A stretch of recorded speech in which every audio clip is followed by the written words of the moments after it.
Hello, I'm Chris Sarley, Investment Research Analyst at FundCalibre, and today I'm delighted to be joined by Praveen Kumar, Manager of the elite-rated Baillie Gifford Shin Nippon Investment Trust. Thanks for joining us today. Thanks for having me, Chris. You mentioned in your latest report that the Japanese market takes a dim view of management investing in the business at the expense of profitability. So a couple of things come to mind with that. Firstly, is that not a positive thing for investing in the future, or is it simply something that the company wants to do, maybe to pay dividends instead? Maybe just give us your view on that to start with. Yeah, sure.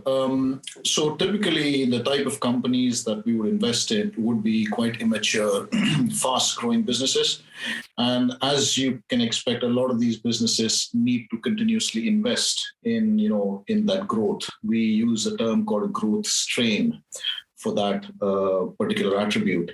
Now, quite often, especially in Japan, what we've seen, companies are generally very, very risk averse. So they take a very, very conservative view of things, of their business. If there is an opportunity, a new growth opportunity, they generally are very slow to kind of exploit that. So those more traditional type businesses are the ones we tend to avoid. What we are looking for are dynamic entrepreneurial businesses that are not afraid of taking risks. And for us, those businesses have the ability to kind of, invest in future growth at the expense of short-term profitability. For us, that's actually quite an admirable characteristic for management teams to have, and something that's in very much short supply as far as Japan is concerned. So for us, the key metric is not so much profitability, but sales growth. Mm-hmm. So as long as a company is growing its sales at a pretty fast pace, we tend to be fairly relaxed about where the profitability is at the moment. Mm-hmm. We take the very long-term view that eventually, once the company matures, the profitability or the returns profile of the company would look completely different from what it is today. So that's really the underlying philosophy for a lot of the businesses that we invest in. Okay. You also talk about how over the past decade, more entrepreneurs have started businesses across lots of different sectors, which has sort of increased your sort of opportunity set. What's caused this shift? And can you give us maybe a couple of examples that stand out? Yeah, sure. So this goes back to the point I made about Japanese society in general being very, very risk averse. And we've seen that not just in corporate Japan, but, Japanese people in general. I can give you examples of whether it's adoption of, e-commerce or new forms of payment. Things generally tend to change very, very slowly in Japan. But the caveat being, once people cotton on to something, then the adoption tends to be very rapid. So that's probably the reason why Japan is still one of the largest users of cash. So the cash-based economy in Japan is about 80 to 85%. Whereas if you take the other extreme, something like Sweden is probably gone 100% cashless, or pretty much close to it. And even here in the UK, for us, we are seeing an increasing amount of transactions done by contactless, credit cards, cashless mechanisms. So there has been a tendency to kind of be very, very cautious, conservative, risk averse. But over the past kind of 10, 15 years, what we've seen gradually change is just the types of people who are coming in and taking the risk to start businesses. Quite often, these tend to be younger entrepreneurs who maybe would have studied overseas or would have had some work experience overseas. And they've got a feel for, how things are done in other markets, the dynamism they've witnessed firsthand, and some of those best practices they try and bring back to Japan. Yeah. And also the support level from the government. I mean, there's been a creeping realization that, the way Japan has functioned as a society, as a corporate entity so far is no longer going to be fit for purpose. Mm-hmm. So Japan wants to become more competitive, especially in the non-manufacturing space. So in the manufacturing space, it's still, a world leader. But in the non-manufacturing space, they do really need to kind of, encourage these types of risk-taking, young, dynamic businesses. So one example would be, a business like Snow Peak, which is a high-end manufacturer of camping equipment. So nothing to do with online or AI or SaaS or any of these buzzwords that you tend to hear nowadays. And this is run by a father and daughter duo. And this business was started quite a few years ago by the grandfather of, the current president. And it started off as a very much a cottage industry, very small businesses just serving the local population. But once the father took over, the current president took over, and his daughter came on board, they started expanding more aggressively, creative ways of, marketing. So they don't just bombard people with marketing messages. They actually lease massive plots of land and build camping sites on those to try and encourage people to actually come and experience it for themselves before they decide to actually buy the stuff. So quite a unique way of marketing what is a very high-end attractive proposition. So that's a classic example of, a dynamic entrepreneur, along with sort of his family trying to grow a business beyond just Japan. Okay. I want to turn to the portfolio quickly. You recently added a new stock called Kamakura Shinsho, which offers end-of-life services, which, on the face of it is a little grim, but maybe tell us more about it and the opportunity there. Yes, sure. So, I always like to say that Kamakura Shinsho is a bit of a morbid investment case. So you could think of this as an online version of Dignity, the funeral service we have here in the UK. So in Japan, the funeral services and, kind of related services are very, very traditional, with probably near to 0% penetration in terms of IT or new technologies. And this also tends to be a very, very large and opaque industry. So there's absolutely no regulation, no price transparency. And this industry tends to have local monopolies. So families choosing to go to the same funeral parlor across generations because, they know the guy running the business, and there's some family connection as well. So this kind of a relationship format, this has meant that is these companies get away with charging some really egregious prices, especially at a vulnerable time for these families. And families, in times don't expect them to kind of, shop around, etc. It's quite a difficult time for families, as you can imagine. So this happens all across Japan. And Kamakura Shinsho is trying to kind of disrupt this entire kind of traditional way of doing sort of business. So through its online website, it's brought in a very high level of price transparency. Customers can pick and choose their kind of the products that they want. Quite often they're flogged really unnecessary products by these funeral parlors, which they don't end up using. So you can literally customize your package based on your budget, or how many relatives you want to invite, how big a venue you want to kind of secure, all those sorts of things.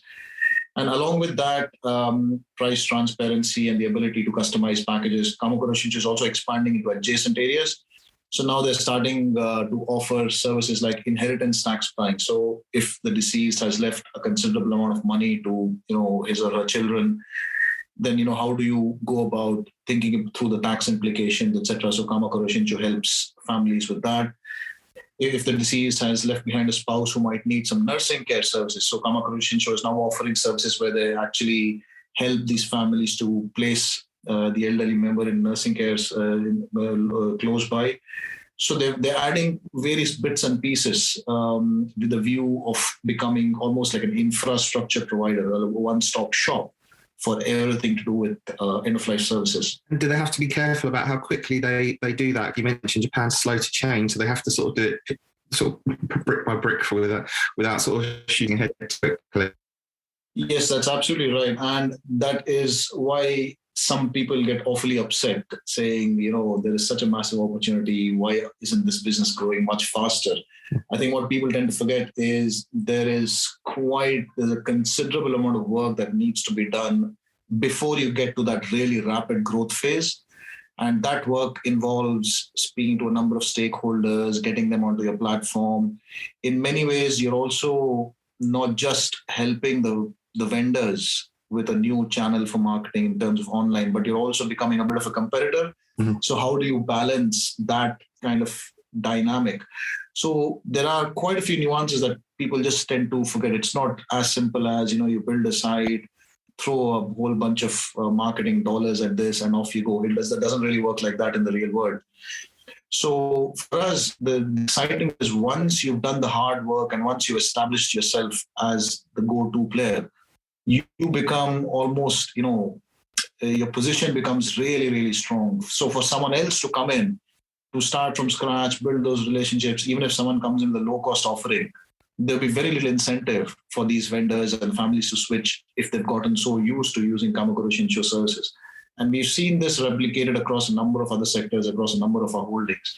So it's just a case of trying to be patient and supportive with these types of young businesses, giving management time and space to actually try and mature and build the business model. Okay. Just quickly on the fact that Japan now has a new prime minister fairly recently. Are you hopeful that the stability and structural changes in Japan will continue, or do you still have concerns, particularly obviously in your sphere of investing? Yeah, I mean, our kind of investment style and philosophy, not just for the Japanese small cap funds, but across Japan and across FundCalibre, is focused more on the individual company attraction. So, bottom-up stock picking, which means that for over the long term, we try and take politics and all these macroeconomic factors out of the equation. So effectively, what we're trying to do is pick companies that will grow at a serious pace over long periods of time, irrespective of what happens in the external environment. So in that context, for a lot of our companies, yes, supportive government policies have been helpful at the margin, but they are not really going to drive the long-term success of these businesses. I always like to say, especially in the small caps, the kind of companies we invest in will live and die by their own decisions. Mm-hmm. So in that sense, it doesn't matter if we get a very dynamic prime minister or if we get, a kind of reasonably average sounding prime minister and what their policies are, they perhaps are unlikely to have a significant impact on the long-term ability of companies to grow. Having said that, in recent years, there have been some helpful policies that have been instituted. So things like deregulation, corporate governance related reforms, all those things were instituted quite a few years ago. But now they've become more or less as, business as usual accepted practices. So they don't really need a fresh round of regulatory change. So in that sense, the new prime minister, although I might not rate him too highly, but I don't think that is likely to have any significant bearing on the stocks that we own. And just lastly, obviously, we've been living in extraordinary times for the last best part of 2 years now. In sort of a normal world, how often do you visit Japan? And could you maybe tell us where's the most sort of interesting place in Japan you visited in your time? Yeah, sure. So typically, every member of the Japanese team visits Japan at least twice a year, and we typically go for sort of 2 to 3 weeks. When I sort of started running the small cap funds about 6 odd years ago, I tried to do something different. So I went with my family to Japan for 6 weeks. So we took a service department and stayed in Tokyo, and I used to do kind of 4 to 5 meetings every single day through using the Tokyo Metro. And my wife and son used to sort of go off to a nearby nursery and roam around and come back. And this was kind of my routine, and I had memorized every single train station starting from my place all the way to the last station. So a bit like memorizing the Piccadilly line sort of stations in London. So I've done that on 2 occasions, and it was, a fantastic experience. And the most interesting place I've been to is it's kind of off the beaten track a bit. It's a place called Tottori, which is a very small kind of prefecture. There was a company called Nippon Ceramic, which makes sensors for cars that I own in the portfolio, and went to visit management. And they have some amazing sand dunes in Tottori, which supposedly are quite famous. I never knew about that. But it was quite interesting just to see kind of people always talk about, Japan always being about, the big cities and, population migrating to the big cities. But even in a small place like Tottori, you actually could see quite a large number of really small scale cottage industries just wheeling away and, doing their stuff. And it certainly didn't feel to me like I was, in kind of a very isolated area. And it had a pretty vibrant economy, a pretty vibrant feel to it. That was kind of the more interesting observation for me from that trip. Okay, that's great, Praveen. Thank you very much for joining us today. No worries. Thanks for having me, Chris. Cheers. And if you'd like to learn more about the Baillie Gifford Shin Nippon Investment Trust, please visit FundCalibre.com. Please remember, we've been discussing individual stocks to bring investing to life for you. It's not a recommendation to buy or sell. The fund may or may not still hold these stocks at your time of listening.